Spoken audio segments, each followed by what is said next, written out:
We won't get rid of masks anytime soon.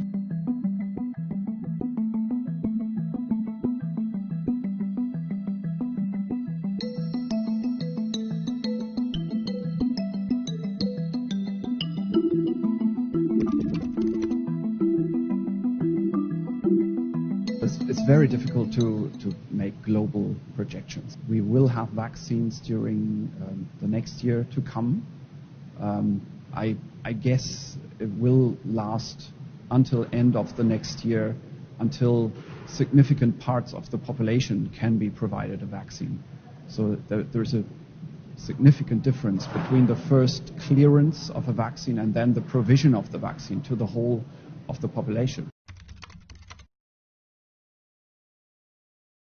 Well, India is the current biggest concern. India has a big population density, and the virus is spreading. I wouldn't say in an uncontrolled fashion, but it is almost like this.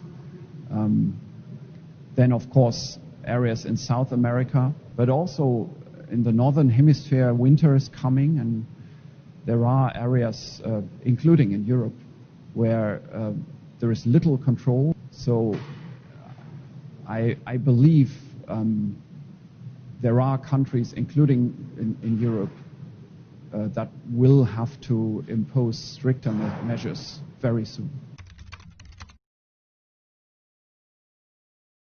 We will see an increase in incidence as in other countries of Europe, France, the UK, Spain.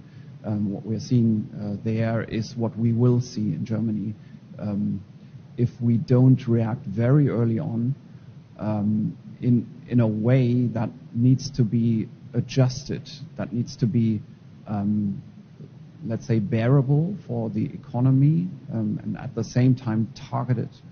And this is a very difficult task, to find the right point of time when to somehow modify the intervention measures that are in place now. The big challenge is actually to recognize the turning point.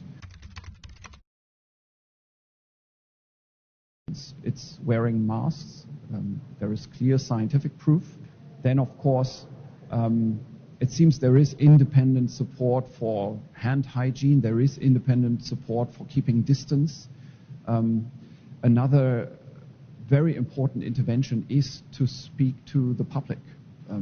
So everybody has to know about the basic principles of transmission of this virus. It is not sufficient to impose rules that people don't understand. So the cooperation of the population, especially in the coming weeks and months over autumn and winter, is probably one of the most important functions in the whole concept to intervene. And then we are hoping for a vaccine. We have to hope for a vaccine. There is no other way out of the situation.